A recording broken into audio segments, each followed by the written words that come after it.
और उससे भी बड़ी चिंता यह है कि अचानक किसी दिन चीजें दुनिया में जियोपॉलिटिकल टेंशन कम होने लगी, चीजें नॉर्मलसी की तरफ बढ़ने लगी, तो चांदी अचानक से क्रैश तो नहीं हो जाएगी? मैं यही रिसर्च कर रहा था कि जो चांदी जा रहा है वो जा कहाँ रहा है। तो उसके हिसाब से ये चांदी जो है चाइना गवर्नमेंट के पास जमा हो रहा है। अब जो चांदी है नहीं तो चांदी मार्केट में आएगा कहाँ से? देखिए, चांदी में खेल जो है अमेरिका और चाइना के बीच है, ये तो साफ जाहिर है। नमस्कार, मैं हूं आपके साथ विशाल कालरा और बात होगी सोने और चांदी के बढ़ते हुए दामों के साथ साथ एक डर की कि कहीं एक बड़ा बबल तो नहीं बन रहा है चांदी में। जिस तेजी से चांदी दौड़ रही है, कहीं यह बड़े क्रैश की तरफ तो संकेत नहीं कर रही है। 16 जनवरी को लगातार चौथे दिन सोने और चांदी के दाम में तेजी है। India Boolean and jeweller association के मुताबिक चांदी की कीमत एक दिन में 5,208 रुपए बढ़ी है। 4 दिन में 40,000 रुपए चांदी की कीमत बढ़ गई है। करीब करीब 2,83,000 रुपए प्रति किलो पर चांदी पहुंच गई है। इससे पहले 14 जनवरी को कीमत थी 2,77,000। 4 दिन में 40,000 रुपए चांदी का महंगा हो जाना अपने आप में एक बहुत ही असाधारण बात है। सोने के दाम में 3 दिन की तेजी के बाद अब जो दाम है वो 1,42,000 रुपए प्रति 10 ग्राम पर पहुंच गया है। वरिष्ठ पत्रकार और इन्वेस्टिंग माइंड्स के फाउंडर हमारे साथ उत्पल चौधरी साहब जुड़ गए हैं। बहुत बहुत स्वागत है उत्पल जी आपका। आवाज मिल रही है आपको? उत्पल जी, 4 दिन में 40,000 ये बिल्कुल भी साधारण बात नहीं है। और हम इससे पहले भी जियोपॉलिटिकल टेंशन और तमाम मुद्दों को डिस्कस कर चुके हैं कि ऑन पेपर खरीदारी कितनी हो रही है, उतना क्या फिजिकली चांदी अवेलेबल है या नहीं है। लेकिन आज की जो स्थिति है ये बहुत कमाल की स्थिति है। 4 दिन में 40,000, करीब करीब 3 लाख रुपए को चांदी टच कर रही है। लोग अब ये सोच रहे हैं कि ये घटेगा या इसी तेजी से दौड़ता रहेगा, ये रॉकेट हो गया है। और उससे भी बड़ी चिंता ये है कि अचानक किसी दिन चीजें दुनिया में जियोपॉलिटिकल टेंशन कम होने लगी, चीजें नॉर्मलसी की तरफ बढ़ने लगी, तो चांदी अचानक से क्रैश तो नहीं हो जाएगी? नहीं, देखिए, चांदी जो है वो इतनी तेजी से जो भागा इसने, क्योंकि जो $96 जो दिख रहा था कप एंड हैंडल पैटर्न से, जब $50 को उसने जब 2 बार तोड़ा था, 80 वाला 2011 और 2025, तो कप एंड हैंडल बना था, तो 96 पे जाता हुआ दिख रहा था। लेकिन वो 96 ये हम लोग अनुमान कर रहे थे कि दिसंबर 2026 तक आएगा। ये नहीं मालूम था कि 2026 के जनवरी में आ जाएगा। 11 महीने का जो जंप है ये अपने आप में जो है अद्भुत चीज है। लेकिन अब चांदी को जियोपॉलिटिकल से बिल्कुल ना जुड़े। सोना जो है वो जियोपॉलिटिकल है, चांदी जियोपॉलिटिकल से आगे चीज निकल चुका है। अब चांदी जो है डिमांड, सप्लाई और होर्डिंग का माल हो गया है वो काम। इसमें जो सबसे शानदार एक जो है, मैं यही रिसर्च कर रहा था कि जो चांदी जा रहा है वो जा कहाँ रहा है। कहीं जो है होर्डर के पास जा रहा है, और होर्डर अगर बेचते हैं तो फिर चांदी में जबरदस्त क्रैश हो सकता है, हर तमाम चीज। क्योंकि इस समय जो लोग अपने अपने माल को छुपा कर रख लिए, तो इस पे जब मैं काफी जबरदस्त स्टडी कर रहा था तो मेरे को जेरूसलम पोस्ट का एक आर्टिकल मिला। ये 21 अगस्त 2024 का आर्टिकल था, और उस समय वो बातें लिखा है जो आज हो रहा है। उसने कहा कि चीन जो है बहुत जबरदस्त ढंग से खरीदारी कर रहा है, 10% प्रीमियम पे खरीदारी कर रहा है, और जो है रेट को जो है वो रखता है, उस तरह से खरीदारी कर रहा है। और वो जब अगस्त में जब रिपोर्ट आई थी, उसके 5-6 महीने पहले से उसकी खरीदारी चल रही थी। और चलने के साथ साथ फिर ये मार्च 2025 तक $28 के आसपास था चांदी, वहीं तक रखा इसने। और उसके बाद से फिर तेज बढ़ोतरी हुई है, क्योंकि माल जो है वो जमा करता चला गया, जैसा कि उससे प्रतीत हो रहा है। क्योंकि इसमें जो चीजें देखी जा रही है कि इस समय जो है चांदी क्या हो गया है कि इंडस्ट्री से जुड़ा हुआ है, और इंडस्ट्री में बगैर चांदी के बड़ा मुश्किल है। क्योंकि जिस तरीके से रेयर अर्थ मटेरियल पे चाइना जो है बाकी देशों को जो धमकी देता है, या फिर मैग्नेट का अगर स्लो कर दिया तो गाड़ियां जो है प्रोडक्शन कम हो गया, हमारे यहाँ भी इसका असर पड़ गया था। अमेरिका में भी जो ट्रम्प बैकफुट पे गए वो इसलिए गए कि उसकी पूरी इंडस्ट्री जो है रेयर अर्थ मटेरियल पे जुड़ी हुई है। उसी तरीके से सिल्वर पे है, और सिल्वर पे जो जिस तरीके चाइना, देखिए, सिल्वर पे कमजोर था। चाइना के पास बहुत ज्यादा सिल्वर है नहीं, उसके पास जो है सिर्फ जो है 11% के आसपास जो है उसके पास और पड़े हुए हैं। अब हाँ, रिफाइनरी में उसने 60% के आसपास कर लिया है। तो ये जो चांदी की जो खरीदारी हुई है, जैसा जेरूसलम पोस्ट की अगर खबर सही है, तो उसके हिसाब से ये चांदी जो है चाइना गवर्नमेंट के पास जमा हो रहा है। साथ में एक दूसरी खबर एक सामने आई कि बिहार में उसने कहा था कि जो अमेरिका के वॉल्ट से जो है वो चांदी लेना चाह रहा था, और मॉर्गन स्टेनले जो है वो कस्टोडियन है और अमेरिका का बैंकर भी वही है। चांदी उसी के लिए वो खरीदारी करता है, जो मर्चेंट बैंकर है। तो वो जो है उसने जो है मना कर दिया, और उसके बाद से नहीं तो ये चाइना की कोशिश थी कि चांदी लिया जाए, और उसके बाद से मॉर्गन जो है उस पर लॉन्ग हो गया।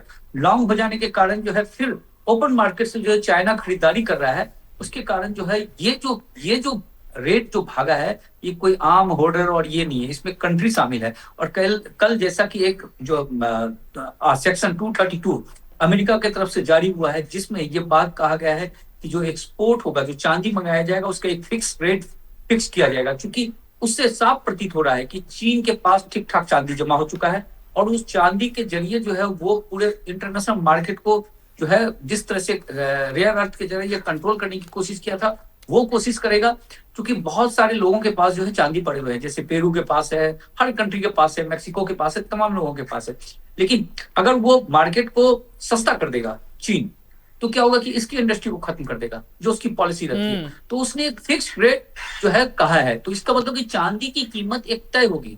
चांदी अब सस्ता नहीं होगा, जो अमेरिका के पॉइंट ऑफ व्यू से अगर देखा जाए तो एक फिक्स रेट होगा। तो उसमें क्या होगा कि जो बाकी जो कंट्री हैं जहां प्रोसेसिंग अगर हो रहा है, तो वो चांदी या बाकी जो लिथियम हो गया और बाकी जो मटेरियल हुआ वो आ सके। तो चांदी की लड़ाई बड़ी जबरदस्त दिलचस्प हो गई है इस समय, और इसमें जो छोटे बंधु सब जो है धैर्य रखेंगे, उठापटक बहुत होगा इसमें। लेकिन तो उत्पल धैर्य जी, की कमी मुझे है एक यहाँ। चीज बताइए, इतना जियोपॉलिटिकल टेंशन और दुनिया भर में इतना कुछ हो रहा है, इसमें भारत का निवेशक इसका फायदा उठा पा रहा है या नहीं? भारत में जो सोना और चांदी के खरीदारी के जो आंकड़े हैं, जितना हम इंपोर्ट करते हैं और जितना कंज्यूमर तक पहुंच रहा है, ज्वेलरी की खपत हो रही है, इन्वेस्टमेंट हो रहा है, उसे लेकर आंकड़े क्या कहते हैं? पिछले एक साल में भारतीयों का सोना चांदी को लेकर जो रुख है और जो खरीदने को लेकर रुख है, वो कितना बदला है? क्या हम इस स्थिति का फायदा उठाने की हालत में हैं, या हम नहीं समझ पा रहे हैं कि इसके साथ क्या करना है?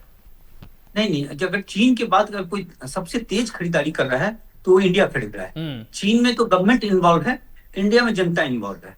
और जो जनता का जो प्यार है जो सोना चांदी में, जैसा कि हम लोगों ने देखा था कि सोना चांदी में बड़ी जबरदस्त बढ़ोतरी हो गई थी, खासकर ईटीएफ में भी जो देखा गया उसमें भी बड़ी तेज बढ़ोतरी थी, लगभग डबल हो गया था। लोग जो पैसे लगा रहे हैं सोना चांदी पे वो काफी ज्यादा हो गया है। तो भारत में, और ईटीएफ में आप लगाएंगे तो चांदी खरीदना ही खरीदना है, बट और सोना में अगर ईटीएफ लेते हैं तो वो भी सोना खरीदना है। तो भारत में खरीदारी बहुत जबरदस्त हो रही है। बीच में जो 29 अक्टूबर के आसपास जो शॉर्टेज देखा गया था, उस समय ये रीजन बताया गया था कि इंडिया में बहुत जबरदस्त खरीदारी हो गई है, और इंडिया में जो धनतेरस के कारण जो है सोना चांदी का इतना जबरदस्त डिमांड हो गया है कि उसके कारण जो है एक क्राइसिस देखने को मिला। ये बात आया था उधर की तरफ से, मतलब चाइना तो डिक्लेयर करता नहीं है, लेकिन भारत की तरफ से जो चीजें तो डिक्लेयर हो जाती है। तो ये चीज है। तो इंडिया में जो है जनता ने जमकर खरीदा है। लेकिन अब क्या है कि देखिए चांदी का हो गया है शॉर्टेज, चांदी है नहीं इस वक्त। जो देखा जा रहा था, जो लंदन का जो बुलियन मार्केट है जिसके पास चांदी रहता था, 55% चांदी उसके पास कम है। कॉमेक्स के पास जो चांदी है वो भी 50% के आसपास कम हो गया, और उसका चांदी जो है नॉट फॉर सेल रहता है। जैसे उसके पास 14,000 मैट्रिक टन चांदी है, लेकिन सिर्फ 4,000 मैट्रिक टन चांदी जो है वो जो है सेल के लिए है, और 10,000 मैट्रिक टन चांदी जो है नॉट फॉर सेल के लिए है। तो वो चीजें, मतलब सिर्फ 4,000 देखिए एक तरीके से है। उसी तरह से संघाई का जो एक्सचेंज है वहां चांदी नहीं है, वहां 600 टन के आसपास चांदी है। तो दुनिया में चांदी जो मिलता है इन्हीं जगहों से मिलता है। तो चांदी का बहुत जबरदस्त शॉर्टेज है, और ऐसे शॉर्टेज में क्या होगा कि रेट में काफी जबरदस्त फ्लक्चुएशन होगा। बहुत देखिए बहुत वोलेटाइल होगा। जिस तरीके से तेज भगा रहे हैं, 8-8%, 10-10% भगा देते हैं एक एक दिन में, इसी तरीके से वो गिराएंगे भी। क्योंकि गिराने में क्या होगा कि जो नहीं नहीं, आप छोटे गिराने की छोटे बात कर रहे हैं तो फिर ये बड़ा सीरियस हो जाएगा। जो लोग इन्वेस्टर हैं, चाहे वो लॉन्ग टर्म के हैं, शॉर्ट टर्म के हैं, ये गिराने के पीछे कौन लोग शामिल होंगे? और अगर ये गिरा तो ये किस हद तक गिरेगा? देखिए वही हम कह रहे हैं कि जिस तरीके से भागा है इकोनॉमी, एक तरीके से नहीं चल सकता है। भागते हुए क्या हुआ, शॉर्टेज हो गया है।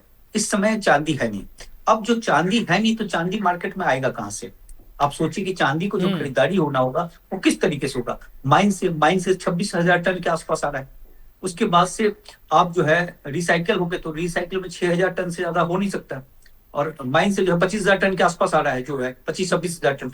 तो ये और उतना चांदी। और यूबीएस की एक रिपोर्ट थी, उसमें उसने कहा था कि जिस तरीके का सिचुएशन है इसमें 9,000 मैट्रिक टन का शॉर्टेज हो सकता है। क्योंकि चांदी जो है ऑलरेडी 6,000 मैट्रिक टन का शॉर्टेज चल रहा है पिछले 4 सालों से, और ये 9,000 के आसपास हो जाएगा, तो एक तरीके से देखिए 15,000 मैट्रिक टन का शॉर्टेज और बढ़ जाएगा। और उसमें ये कह रहे थे कि जो जिसने कॉन्ट्रैक्ट ले रखा है, जो लॉन्ग कर रखे हैं, अगर उसने चांदी मांग लिया तो चांदी देने के लिए है नहीं। तो ऐसे में क्या होता है कि जब चांदी में फिर क्या होता है, जो छोटी छोटी मछलियां होती हैं जिनके हाथ से चांदी निकालना होता है, बाजार का ये रूल होता है, तो फिर क्या होता है कि उसमें उठा पटक होने लगता है। अब तक तो आप भगा रहे हैं, आप खरीद रहे हैं, खरीद रहे हैं, खरीद रहे हैं। जब एक समय जब ब्रिंक पॉइंट इसका आ जाएगा, अब वो किस रेट पे आएगा ये कहना मुश्किल है। उसके बाद से धड़ाम से गिरेंगे, मतलब जैसे बिटकॉइन वगैरह हो गया था ना कि धड़ाम से गिराया जाता है, धड़ाम से उठाया जाता है, उसी तरीके से ये होगा ताकि कमजोर कड़ी से निकल जाए। और जब कमजोर कड़ी से निकल जाएगा, देखिए चांदी में खेल जो है अमेरिका और चाइना के बीच है, ये तो साफ जाहिर है, ये दोनों के बीच की लड़ाई है। अब इसमें जो धैर्य रखेंगे और जो उठापटक होगा उसमें चांदी को क्या एक आम निवेशक की हम बात करें तो वो इक्विटी से और स्टॉक मार्केट से निकल करके क्या सोने चांदी की तरफ जा रहा है? इस तरह का ट्रेंड हमने देखा है। हाँ, सोना चांदी के ये ट्रेंड तो हम नहीं कह सकते, लेकिन जो है ये देखा गया था कि लोग जो है सिल्वर की तरफ बहुत तेज आए हैं। देखिए पैसा तो फिक्स है, जो पैसा कहाँ से निकलता है, पैसा तो ऐसा तो नहीं है कि पैसा जो है प्रॉपर्टी से निकला, शेयर से निकला, इन्हीं जगह से पैसा निकल निकल कर जो है इन जगहों पे जाता है पैसा, या फिर सेविंग जो आपके पास कर रखे हैं वो, तो पैसा तो वही रोटेट होता रहता है। तो बट नेचुरल सी बात है कि जिसमें आदमी को अगर दिख रहा है हर दिन 10% के आसपास भागता हुआ दिख रहा है तो वो आएगा। और इसमें एक बड़ा खतरनाक मोड़ हो गया है क्योंकि अब क्या होता है कि बहुत सारे लोग जो है सोचते रहते हैं कि चांदी बढ़ेगा बढ़ेगा बढ़ेगा, बढ़ते बढ़ते जब ये आ गया तो उसको फिर एक पछतावा होने लगता है, अच्छा हमने $50 में नहीं खरीदा था, नहीं तो मेरा आज डबल हो जाता। फिर वो लोग जो है इस जगह पे आ जाते हैं और यहाँ खतरनाक जो है ये जो सिचुएशन है खतरनाक है, क्योंकि यहाँ मार्केट में कितना उठापटक होगा ये कोई दुनिया का कोई आदमी नहीं बता सकता। इसलिए जो है छोटे निवेशकों को जो अंदर प्रवेश कर चुके हैं वो तो खैर विजेता हैं, अगर उसने धैर्य नहीं खोया तो। लेकिन जो इस समय प्रवेश कर रहे हैं उनको बहुत ही सोच समझ के करना पड़ेगा। आप अपने रजिस्टर्ड एनालिस्ट से पूछ कर ही कीजिएगा, अपने मन से बिल्कुल आप नहीं छोटे कीजिएगा। निवेशकों को सलाह क्या देंगे जो शॉर्ट टर्म के हैं और जो लॉन्ग टर्म के हैं, सोना और चांदी दोनों के लिहाज से?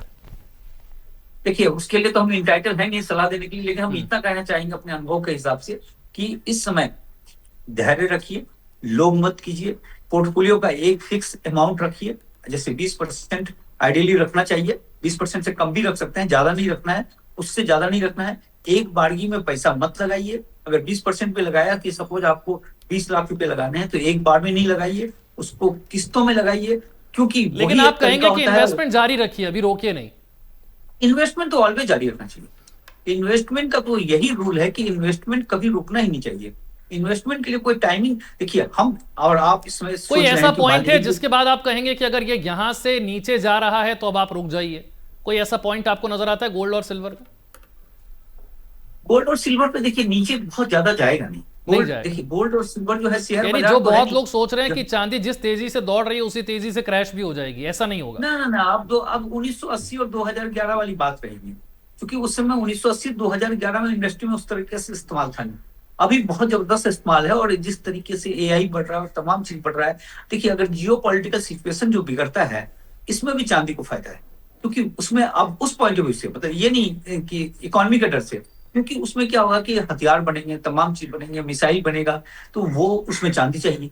अब टॉमहॉक मिसाइल में जो है 15 केजी चांदी चाहिए, तो ये जो है ये चीजें जो है चांदी को एक तरीके से बढ़ावा ही देगा। तो मतलब देखिए गिरने का तो गिरेगा, जो मार्केट में जो रूल होता है कि ऊपर नीचे 10% 20% जो भी होता है, 20% भी करेक्शन कोई बड़ा करेक्शन नहीं होता है बुल मार्केट में, लेकिन उठापटक होगा ही होगा।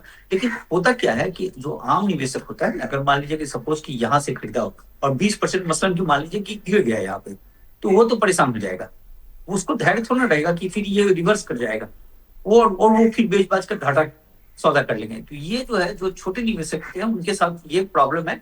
लेकिन मार्केट काफी वोलाटाइल रहना चाहिए, और जो है इस समय तो ऊपर का है लेकिन उठापटक इसमें होनी चाहिए, ये है। और मार्केट को कभी टाइम मत कीजिए, जो है ऑलवेज इन्वेस्ट रहिए और इन्वेस्ट करते रहिए, इन्वेस्टेड रहिए और सिप के जरिए इन्वेस्ट कीजिए। भारत के घरों में जो सोना पड़ा हुआ है, बहुत अलग अलग आंकड़े हैं, 34,000 टन का आंकड़ा है, 4.5 लाख करोड़ रुपए का अमाउंट है। ये सब घरों में कैद सोना है जिसके बारे में पेपर पर कोई जानकारी नहीं है, अनुमान है। क्या यह सोना कभी भारत के इकोनॉमी के काम आ सकता है? क्या इस बारे में कोई विचार होना चाहिए? हालांकि पॉलिटिकली बहुत ही सेंसिटिव मुद्दा हो जाएगा ये, लेकिन घरों में पड़ा हुआ इतना बेतहाशा सोना भारत को कितना अमीर कर सकता है? भारत की इकोनॉमी में क्या परिवर्तन, चमत्कार ला सकता है? और अगर क्या वो अवेयरनेस लोगों को दी जाए तो आपको लगता है इससे फर्क पड़ सकता है? देखिए एक बार सोने का ना हिसाब किताब कर रहे थे हम, 2 लाख मैट्रिक टन के आसपास का जो भी सोना बाहर निकल रहा है, तो उसमें जो मॉर्गन और तमाम लोगों का जो रिपोर्ट था, देखिए रिपोर्ट एक अनुमान से है, किसी के घर में तो जाकर पता नहीं है आपके घर में कितना सोना है, मेरे घर में कितना सोना है, किसी को नहीं मालूम। मॉर्गन को कहाँ से पता चलेगा, जो है ना। और मतलब घर के फैमिली मेंबर को नहीं पता रहता है। अगर सास के पास है तो बहू को पता नहीं रहता है कि कितना सोना है, तो मॉर्गन वाले को कहाँ से पता चल जाएगा। लेकिन जो एक अनुमान किया गया था कि इसमें 34,000 मैट्रिक टन जो है वो है, और 17,000 मैट्रिक टन मिसिंग सोना पूरे वर्ल्ड से। तो 17,000 मिसिंग में ये हो जाता है कि चलिए पिरामिड के अंदर कुछ लगा दिया, कहीं दफना दिया, कुछ कर दिया, बाकी मंदिरों के पास है सोना। तो भारत के पास सोना बहुत जबरदस्त है, सोने की चिड़िया कहा जाता था उस वक्त, जैसा कि हम लोग जानते हैं। तो सोना बहुत जबरदस्त है, लेकिन उस सोना को सरकार अपने सिस्टम में तो ला नहीं सकती। अमेरिका में चलिए गोल्ड स्टैंडर्ड खत्म करके सोना खरीद दिया गया था, $20 पे खरीद दिया गया था 1931 में। वो इंडिया में तो हो ही नहीं सकता, असंभव है। यहाँ तो मतलब सरकार गिर जाएगी अगर ऐसा हो गया तो। लेकिन अगर वो सोना अगर आ गया 34,000 मैट्रिक टन, सोच रहे हैं आप, अगर इकोनॉमी में आ गया 8,000 मैट्रिक टन पे अमेरिका इतना उछलता है, और अपने पास 34,800 मैट्रिक टन उसके पास है, आरबीआई के पास है 35,000 मैट्रिक टन, सुपरस्टार हो जाएंगे हम लोग भाई, मतलब किंग। पर क्या आपको लगता है इसके लिए अवेयरनेस कैंपेन होना चाहिए एक? कोई देंगे नहीं ना, सोना कौन देगा, कोई नहीं देता सोना। सरकार को कोई सोना डोनेट करेगा? नहीं करेगा, बिल्कुल नहीं करेगा। तो ये बात तो देखिए, सोना हमारे यहाँ क्या कि इमोशन से जुड़ा हुआ है। हाँ। आप ये जान लीजिए कि ये जो आप पर कैपिटा देखते हैं, पर कैपिटा जैसे अपना बहुत कम है, जो है 2700-2900 डॉलर के आसपास है। लेकिन जो लोगों के घरों में सोना है जिस तरीके से, और जिस तरीके से भागा है, तो उसके आदमी तो बैठे बैठे धनी हो गया। अपने घरों में जो है वो तो पर कैपिटा में जोड़ाएगा नहीं। अगर आप उन चीजों को जोड़िएगा तो पर कैपिटा बढ़ गया गोल्ड के कीमत भागने से। लेकिन पूरी तरीके से कंप्लीटली इकोनॉमी से अलग किया हुआ है। लेकिन अगर इकोनॉमी के अंदर आएगा तो बहुत अच्छी बात है, लेकिन होना मुश्किल है, ये असंभव काम है। अच्छा, प्रॉफिट बुकिंग करने की जो लोग सोच रहे हैं उन्हें आप क्या कहेंगे कि अब वो वक्त आ गया, जिन्हें डर लग रहा है कि अब पता नहीं कहाँ उतार चढ़ाव होगा, ऑलरेडी इतना तो आगे बढ़ गया है, जो लोग प्रॉफिट बुकिंग के बारे में सोच रहे हैं, आपको लगता है आगे कुछ समय में आपको बहुत बड़े पैमाने पर प्रॉफिट बुकिंग दिखेगी जिससे करेक्शन होगा? देखिए, इसमें ना जो स्मार्ट लोग जो होते हैं, वो मैं इसमें तो सलाह नहीं दे सकता कि आप प्रॉफिट बुक करो या नहीं करो, क्योंकि रजिस्टर्ड एनालिस्ट तो हूं नहीं मैं।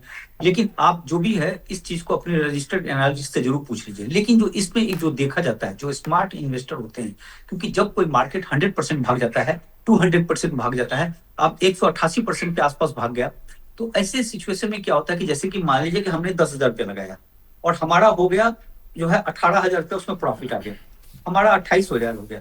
तो ऐसे में लोग क्या करते हैं कि अपना 10,000 निकाल लेते हैं। जो स्मार्ट लोग जो होते हैं, वो 10,000 निकालने के बाद उनको ये लगता है कि अब तो मेरा मूल नहीं है, अब तो फायदे वाला चीज है। अब जो 18,000 मार्केट में लगा हुआ है वो तो जो है फ्री वाला है। तो उसके बाद से फिर उसको वो तनाव नहीं रहता, क्योंकि उसका मूल का पैसा निकल जाता है।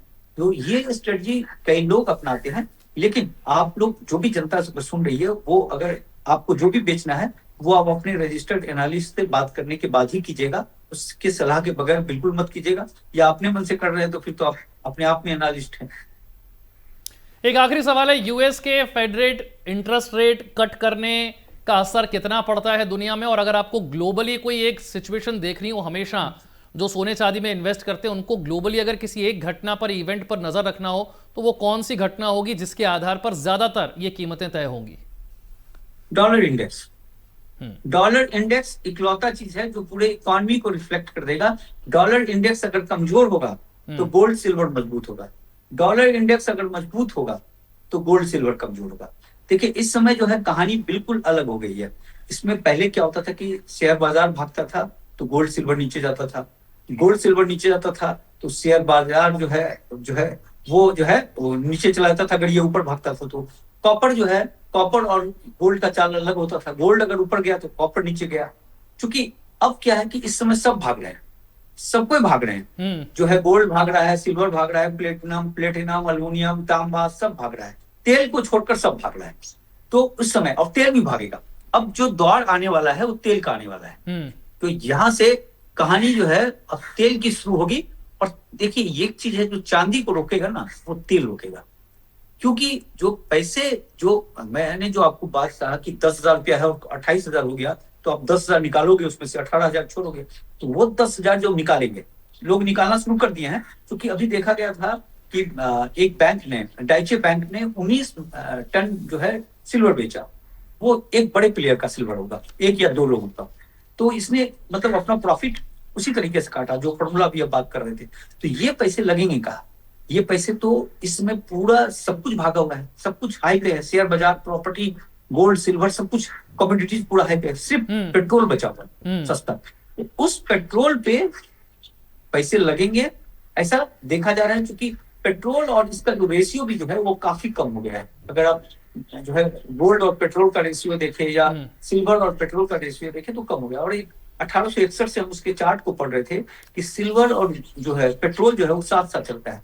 अगर सिल्वर ऊपर भागा तो बाद में पेट्रोल भी भागता है ऊपर, मतलब छोड़ता नहीं है, गले मिलते हैं दोनों, ऊपर नीचे गैप काफी बढ़ जाता है, लेकिन अंत में जाकर दोनों का गला मिलन होता है। वो नीचे जाता है, ये ऊपर जाता है और मुलाकात होती है।